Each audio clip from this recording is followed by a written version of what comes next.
sabik ng makapiling ka ng walang hanggan. At sa awitan ay anghel ang kasamang manambahan. Buhay man ngayon'y pansamantala, sa nalabing oras ay aawitan kita. Magpupuri ng malaya, oh malaya, walang pangamba. Ako'y sasamba, magpupuri ng malaya, oh malaya, walang pangamba. Ako'y sasamba.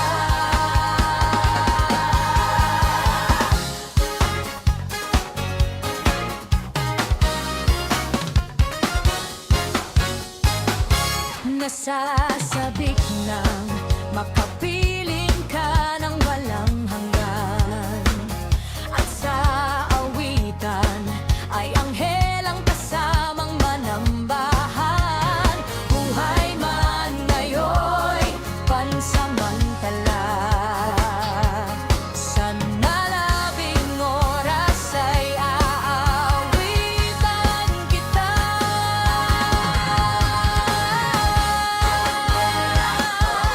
Malaya, walang pangamba.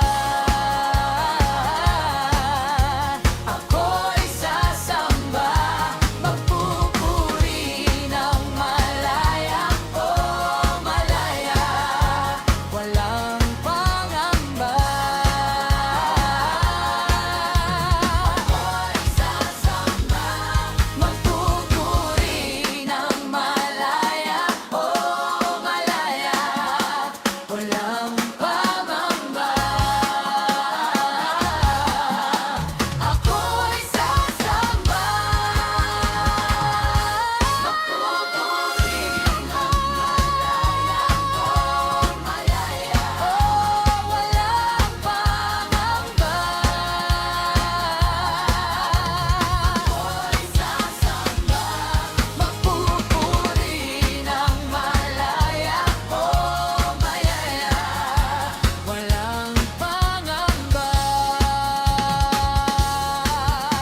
Sa'yo ay sasamba.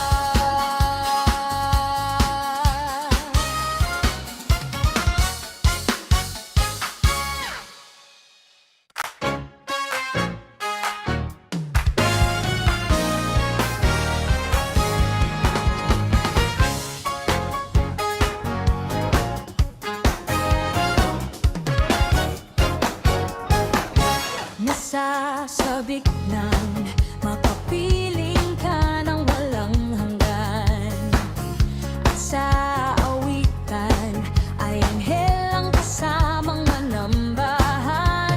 Buhay man ngayon'y pansamantala, sa nalabing oras ay aawitan kita. Magpupuri ng malaya, oh malaya, walang pangamba. Ako'y sasamba, magpupuri ng malaya, oh malaya, walang pangamba. Ako'y sasamba.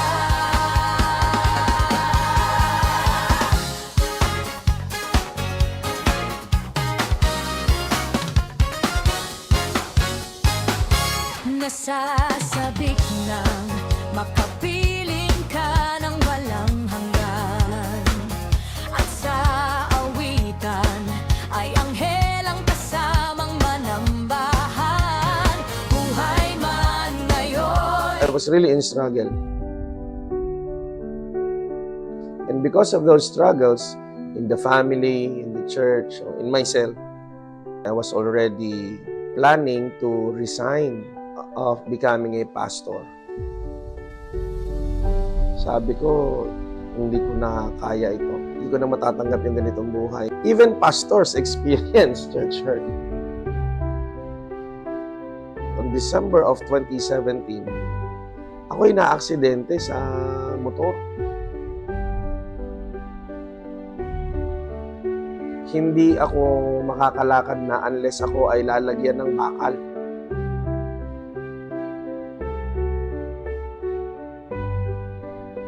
Doon ako tinagpo at kinausap ng Panginoon. And that woke me up. I still had a lot of things to thank God for. So, I returned to my Bible reading, to my regular prayer, and kept on talking to God. And as time went by, I decided, Lord, hindi ako titigil sa aking calling.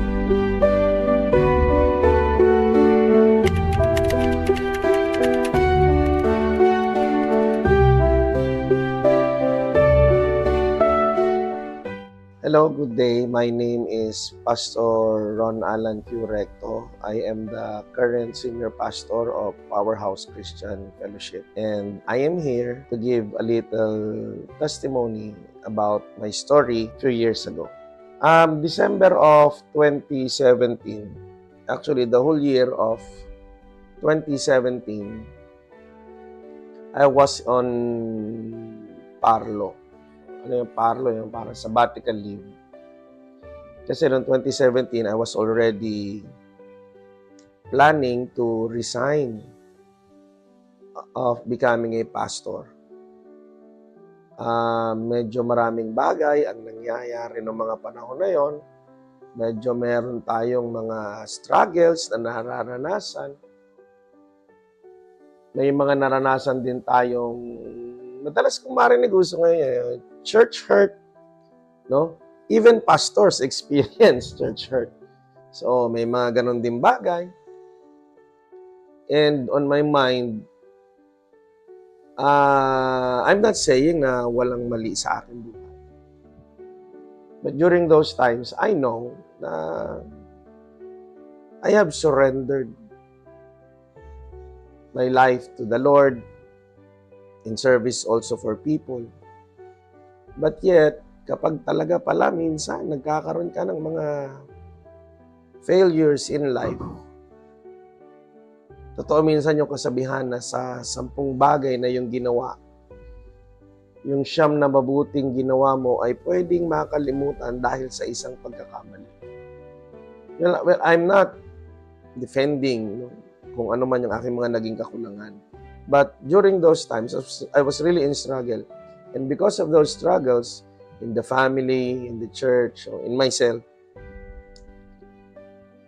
sabi ko, hindi ko na kaya ito. Hindi ko na matatanggap yung ganitong buhay na matapos mo palang ibigay ang lahat-lahat sa'yo, at the end of the day, pwedeng basura ka pa rin. Well, that kind of thinking led me to think of quitting on my pastoral calling. And it was already planned. May schedule na ako kailan.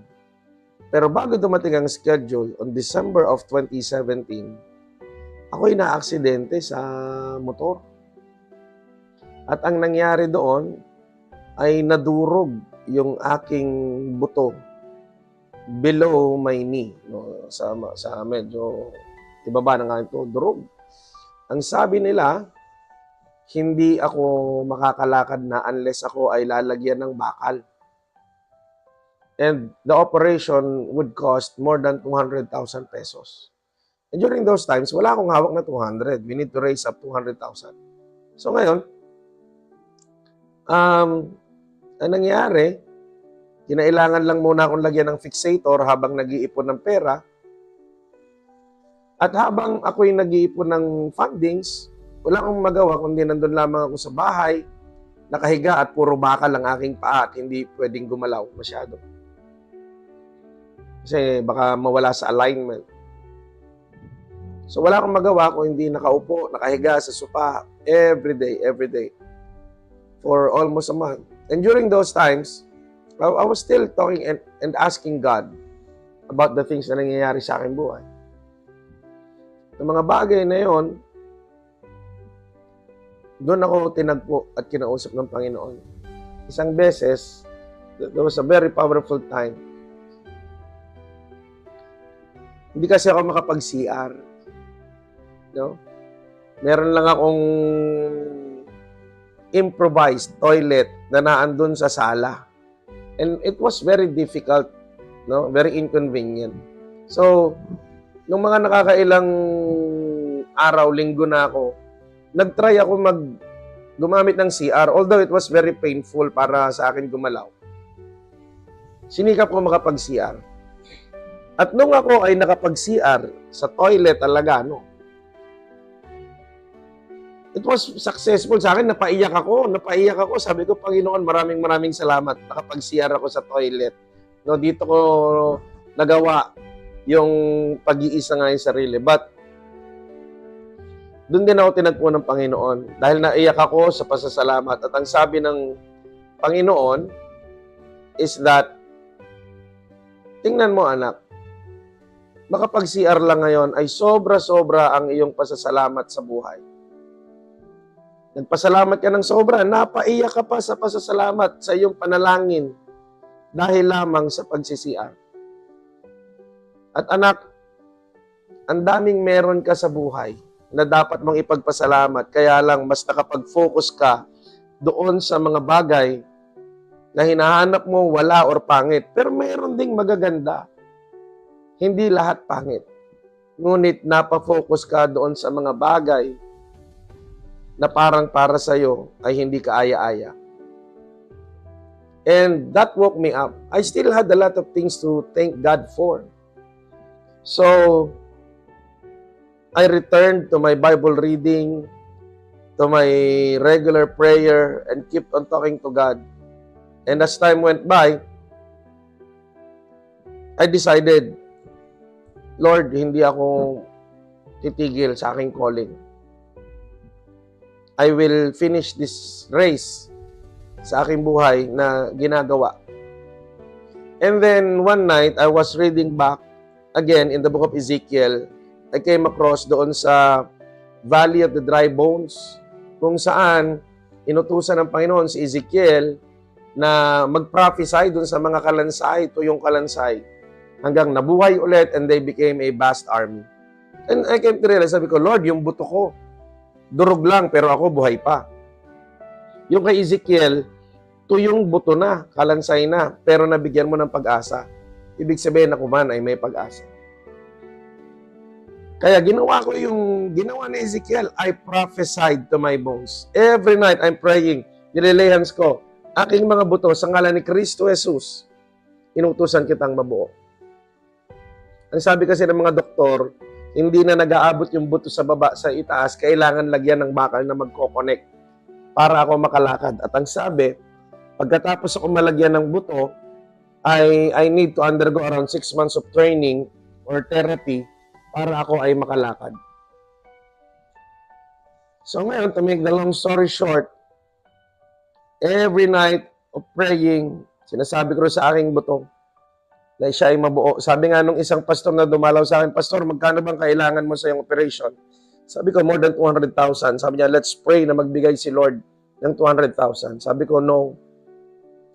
The God that can provide 200,000 pesos for my operation is the same God who can heal me. I'd rather ask God to restore my bones. Sabi niya, o nga no, Pastor, sige, let's pray for that.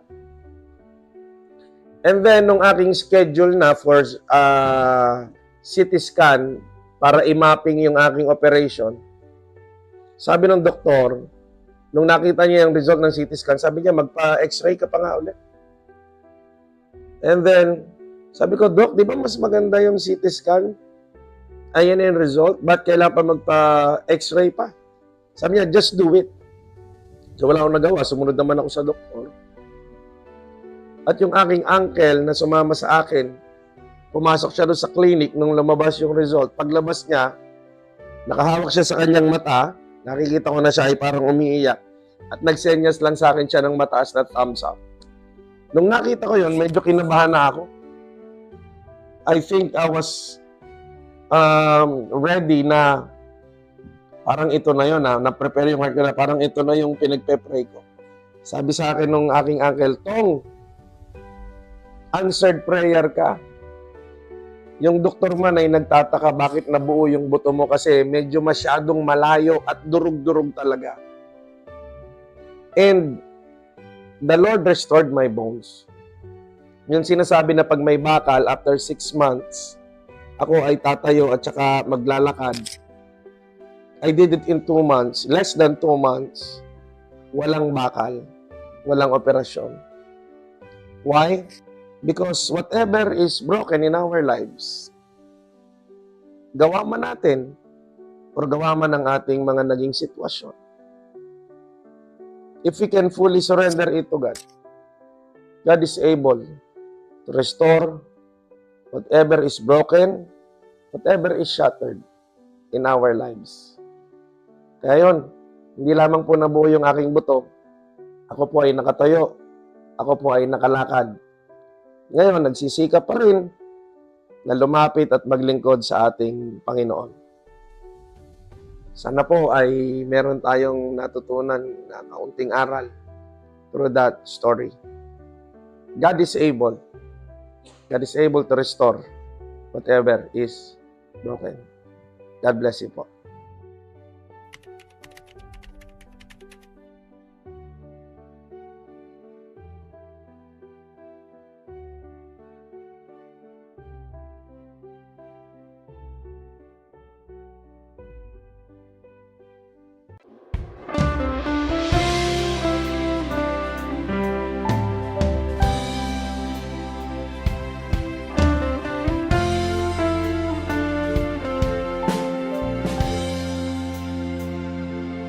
Higit sa aking kailangan, higit sa aking karanasan,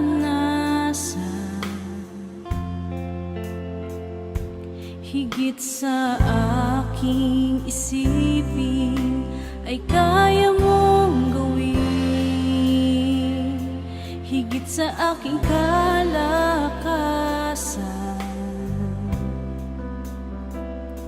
Ni minsan ay hindi nagkulang, higit sa aking isipin ay kaya mong gawin. Bawat araw ko ay hawak mo, di mangangamba sa piling mo.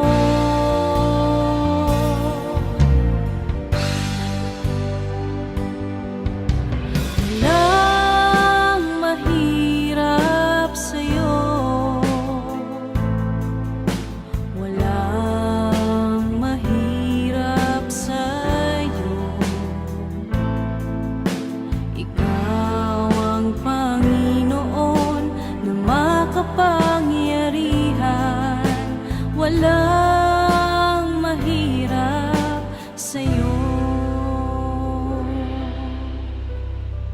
Higit sa aking kailangan, higit sa aking karanasan,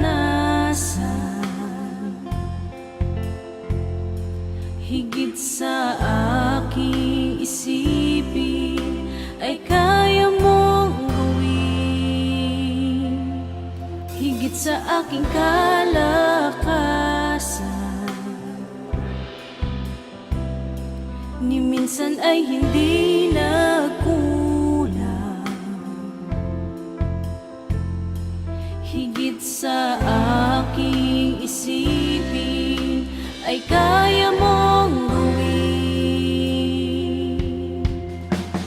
Bawat araw ko ay hawak mo, di mangangamba sa piling mo.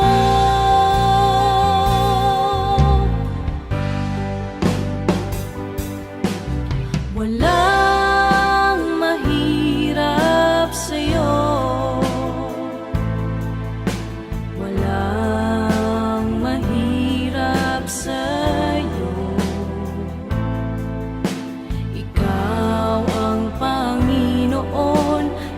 makapangyarihan, walang mahirap sa'yo. Walang imposible sa'yo. Walang imposible sa'yo. Ikaw ang Panginoon na makapangyarihan, walang imposible sa'yo. Walang mahirap sa'yo.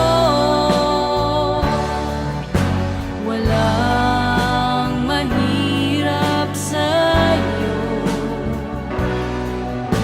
Ikaw ang Panginoon na makapangyarihan, walang mahirap, walang mahirap, walang mahirap sa'yo. Power Worship PH. Ikaw ang Panginoon na makapangyarihan, walang mahirap, walang mahirap, walang mahirap sa'yo.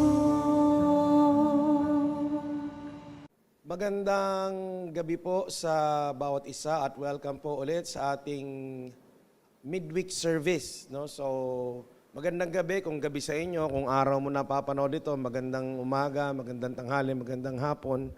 And we're very happy to have you with us. And I hope na sa gabing ito ay muling mangungusap ang Panginoon sa bawat isa na sa kapamaraanan kung saan yung kanyang salita ay tunay na magiging relevant at merong substance sa magiging araw-araw nating pamumuhay. And to go on to our message for today, I want you to see this picture yan. Tingnan niyo yung picture na yan. Anong masasabi niyo? Anong nakikita ninyo? Okay, tama po kayo kung ang inyong naisip ay yaan ay mga trap. Yan. Iba't ibang klase ng trap. Okay? At commonly, kapag tayo ay gagawa ng isang trap, ang ginagawa natin, naglalagay tayo ng something na gusto or kailangan nung gusto nating itrap. No? For example, katulad niyan, pag gusto mo mag-trap ng daga, no, sa mga cartoons, lagi sinasabi nila, lagyan mo raw ng cheese. Kaya yung mga bata, akala nila gustong-gusto ng mga daga ng cheese. Pero in reality, minsan lagyan mo ng leftover food, no? Kung ano mang ilagay mo dyan, para matrap mo yung daga. Or kung ikaw naman ay nanguhuli ng isda, namimingwit ka, nilalagyan daw ng bulate. No? Kung ano yung kailangan nila or kung ano yung gusto nila, ilagay mo. No? At pwede mo silang matrap. At hindi lang yon, isang paraan din na matrap mo sila is that kailangan hindi sila aware, no, or hindi nila nare-recognize na yon ay isang trap. Kaya nga sila na-trap, hindi nila alam na trap yon. Okay? Pero pastor, paano pag alam nila na trap yon pero nahulog pa rin? Hindi na, choice na po yon. No, iba po yon. At ano-ano ba ang purpose kung bakit ang mga tao, no, ay gumagawa nitong mga trap? Noong una, pag maraming daga sa inyong bahay, gusto nyo kasing mapatay yung mga daga. No? One purpose of a trap is to kill. At halimbawa naman, hindi lang to kill, kung hindi mo man napatay, na-capture mo, no? Na-lure mo. No? Kaya nga matrap mo siya, meron ka na ngayong control sa kanya, hindi siya makaalis dun sa kanyang sitwasyon. Ano? Yun yung mga dahilan ng trap. Makulong mo siya, no? Mahuli mo siya, mapatay mo siya, or ma-injure mo siya. Okay, katulad nitong isang bear trap. Hindi naman agad mamamatay yung bear, pero makakapture, malulure, no? Makokontrol mo siya. At kasama rin nun, magkakaroon siya ng injury. Alam niyo po, ang napansin ko dito sa mga purpose ng trap, parang kapareho nung plano ng kaaway sa buhay ng mga tao. In John chapter 10 verse 10, ang sabi doon, the devil comes to steal, kill, and destroy. No? So parang parehas din ito ng purpose ng trap. To steal, kill, and destroy. Kaya, ang isang paraan ng kaaway, for him to kill, steal, and destroy the lives of men, gumagawa po siya ng trap. Ay ba, sino ba namang gusto talagang mapatay? Sino bang gustong mapagnakawan? No? Sino bang gustong ma-destroy yung buhay niya? Ay palagay ko'y wala naman. Kaya kadalasan, ang ginagawa po ng kaaway ay nagse-set up po siya ng tinatawag na trap. Amen? At mula po sa Bible, meron diyang isang istorya na kahit ang ating Panginoong Hesus ay sinubukang itrap ng kaaway. Amen? Kailan po yon? So kung ang inyong sinasabi ay nang ang Panginoong Hesus ay subukin ng kaaway doon sa wilderness nung siya ay nag-fasting ng 40 days and 40 nights, tama po kayo. In Matthew chapter 4 verses 1 hanggang 11 ay meron pang istorya kung saan ang ating Panginoong Hesus ay sinubukang itrap, sinubukang itempt ng kaaway. Amen? Ito ay, ikukwento ko na lamang po, no? Ang Panginoong Hesus ay nag-fasting ng 40 days and 40 nights. So wala siyang kain for 40 days. So nanglalambot siya, nangihina siya. Kasi at that time, ang Panginoong Hesus was in the flesh. May katawan siya katulad natin. At pagkatapos ng kanyang fasting na yon, kung kailan siya nangihina, kung kailan siya nagugutom, no? Tsaka dumating yung kaaway. Alam niyo po minsan mga kapatid, sa panahon na tayo ay nanghihina, sa panahon na tayo ay nagugutom, no? Ano mang klaseng gutom yan, physical gutom man yan, gutom ka man sa pagmamahal, gutom ka man sa kapangyarihan, gutom ka sa kalinga, gutom ka sa kaibigan, gutom ka sa family relationship, or romantic relationship, or talagang gutom physically. Alam niyo po, alam ng kaaway yan no? Mula ng lalangin ng sanlibutan, nandito na yung kaaway, memorize niya na tao. One of the most vulnerable moments of a person is during the times that he is or she is in great need. May matinding pangangailangan, matindi ang gutom. Kaya, nung nagutom ang Panginoong Hesus, dumating yung kaaway. At doon siya inumpisahang tuksohin. Sinubukan siyang i-trap. Amen? Pag-uusapan po natin ngayon ay the 3 common traps of the devil. No, ikuwento ko muna yung nangyari. So ngayon, una, ang sabi doon, if you are the Son of God, sabi sa verse 3, if you're the Son of God, kasi alam na gutom si Lord, tell these stones to become bread. Sige nga, kung ikaw talaga anak ng Diyos, ito ngang bato, gawin mong tinapay. Kasi gutom Pero ngayon, ang sabi ng Panginoon in verse 4, man shall not live by bread alone, but on every word that comes out from the mouth of God. Hindi lamang sa tinapay nabubuhay ang tao, kung hindi sa bawat salita na namumutawi sa bibig ng Panginoon. Yun ang sagot ni Lord. No? Kaya, sumunod naman, nung hindi siya nakuha sa tinapay, nung hindi siya nakuha sa pares, nung hindi siya nakuha sa tapsilog, nung hindi siya nakuha sa pagkain, in short, iba naman ang ginawa ng demonyo. Sabi sa verse 5, then the devil took him to the holy city and had him stand on the highest point of the temple. Dinala siya doon sa taas ng temple. At sabi ron, if you are the Son of God, he said, throw yourself down, for it is written, he will command his angels concerning you, and they will lift you up in their hands, so that you will not strike your foot against a stone. Sige nga, kung anak ka ng Diyos, sige nga, tumalong ka nga dyan, magpatihulog ka.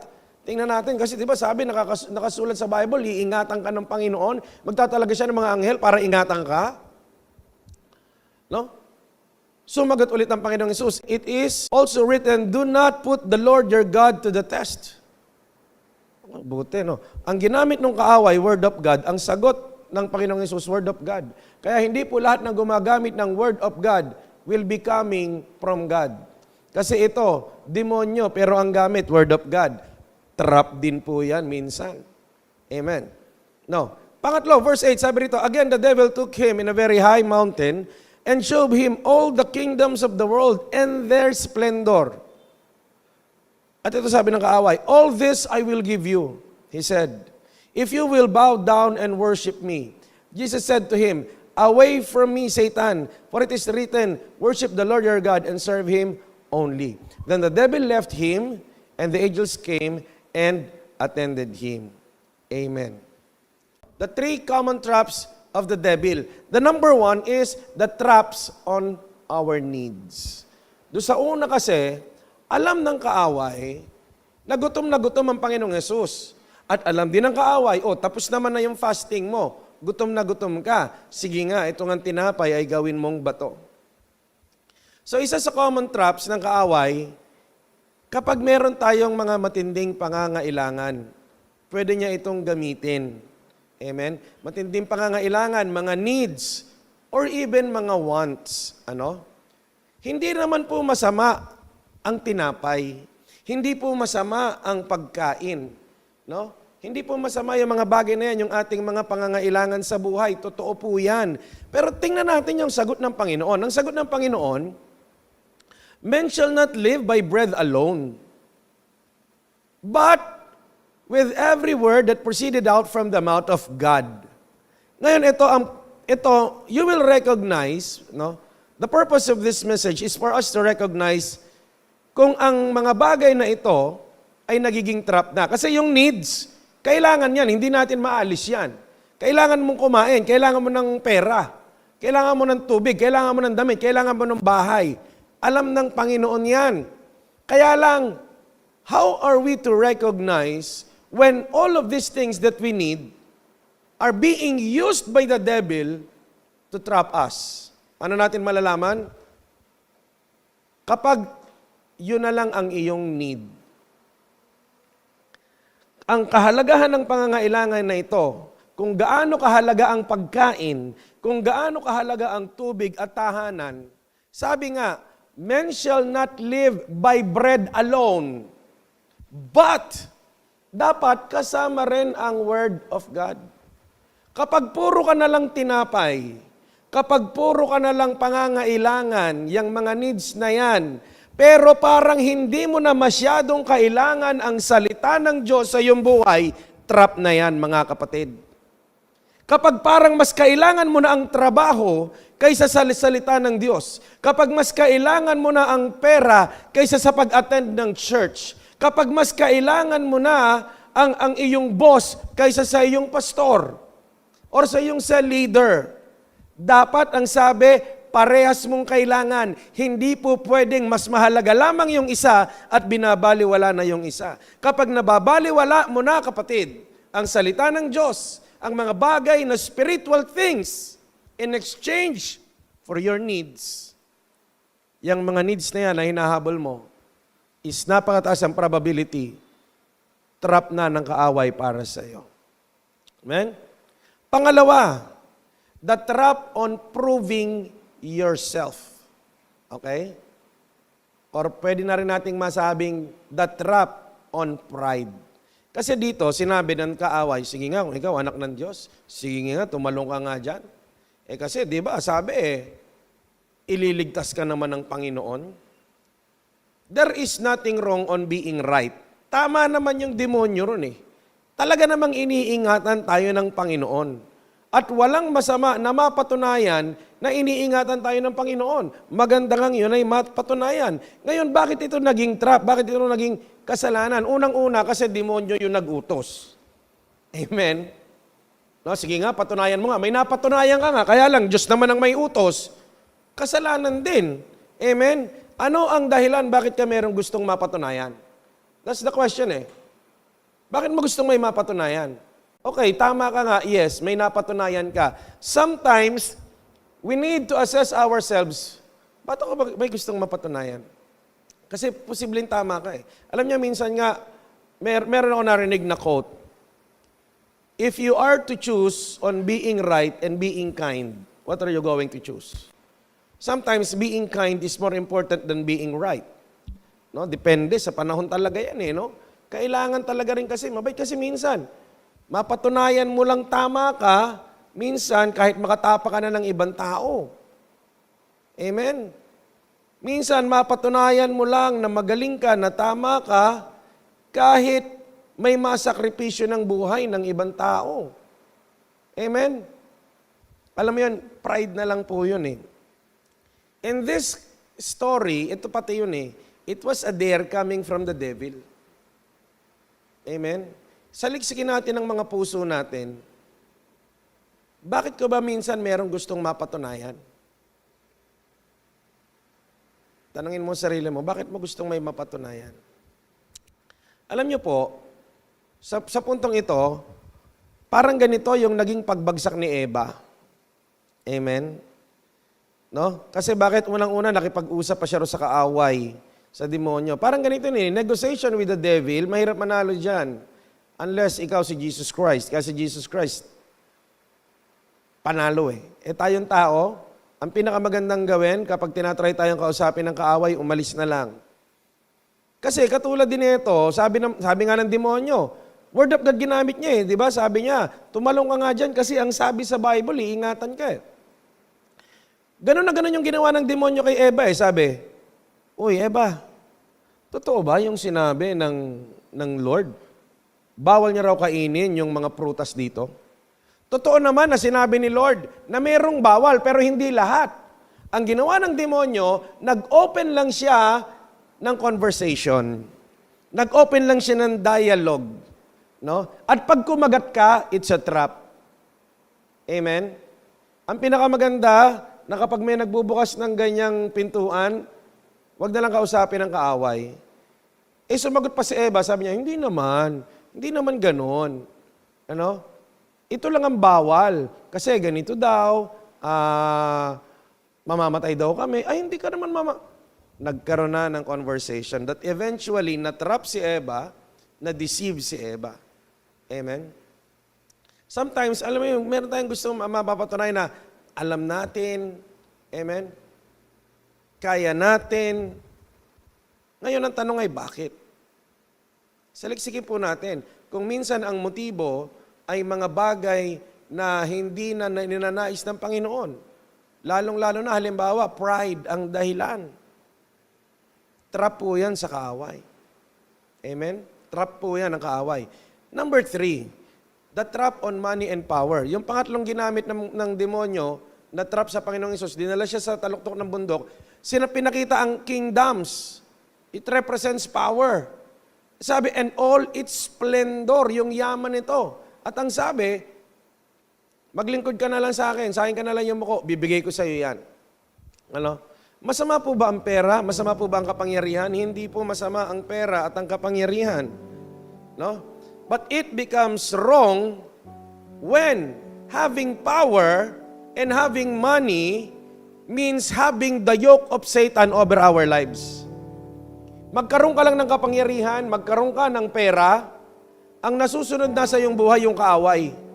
Kaya yung iba po na mga politician na magnanakaw sa gobyerno, magkaroon lang ng pera kahit mandaya sa eleksyon, manalo lang. Amen? Bakit? Para sa pera, para sa kapangyarihan. Amen? That is being under Satan's yoke. Again, money and power is not wrong. Kailangan din po yan. Amen? Kaya lang, yung iba, kahit alam ng mali yung paraan para magkaroon ng kapangyarihan, para magkaroon ng pera, kahit po sumunod na kay Satanas. Amen? Kaya yung iba nagre-resolba sa pagnanakaw. Amen? Pandaraya. Amen? Our needs, no? Hindi po yan masama. Yung proving ourselves to be right, hindi rin po yan masama. Money and power, hindi rin po yan masama.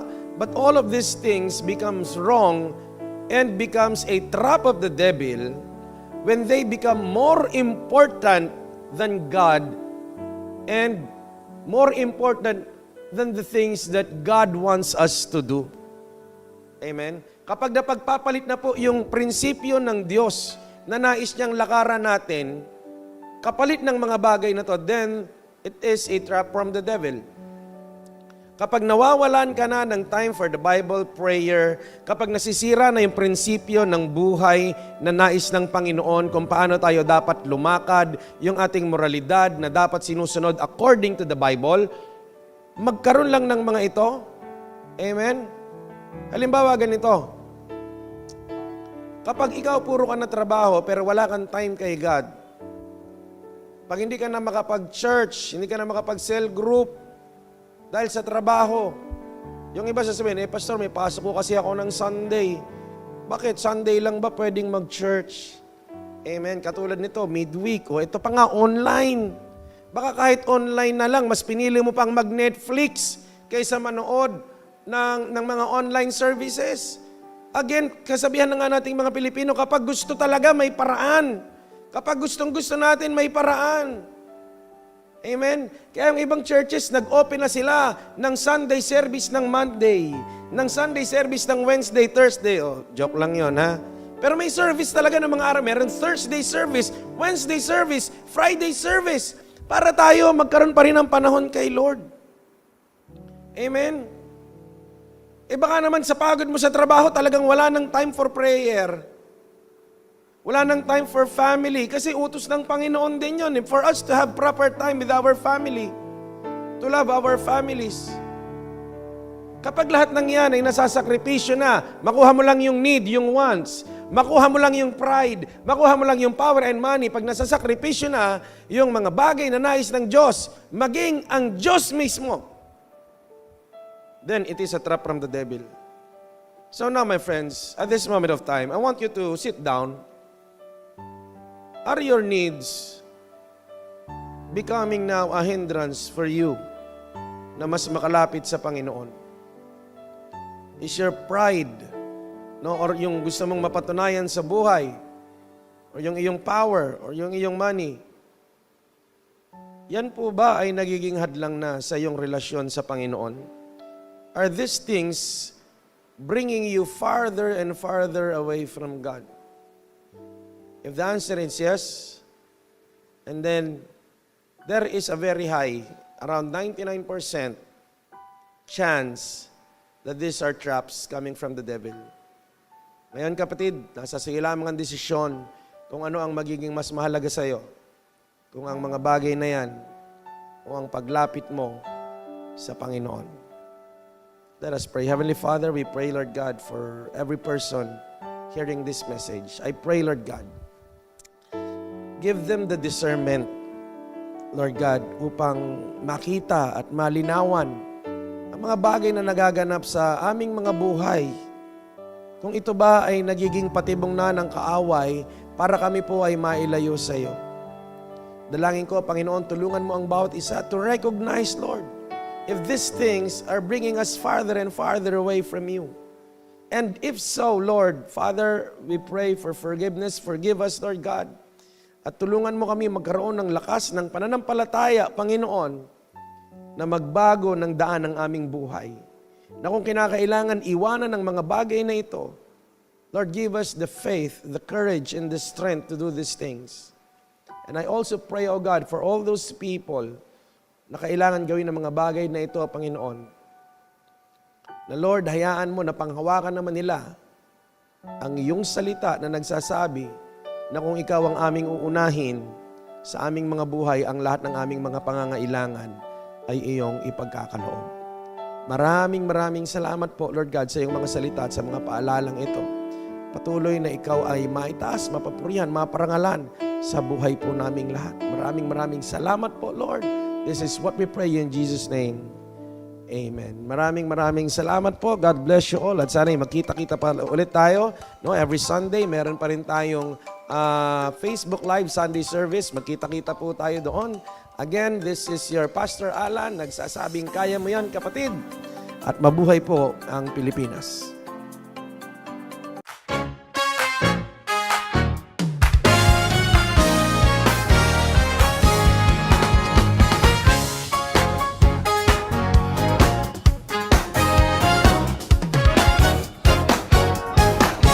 Nasasabik na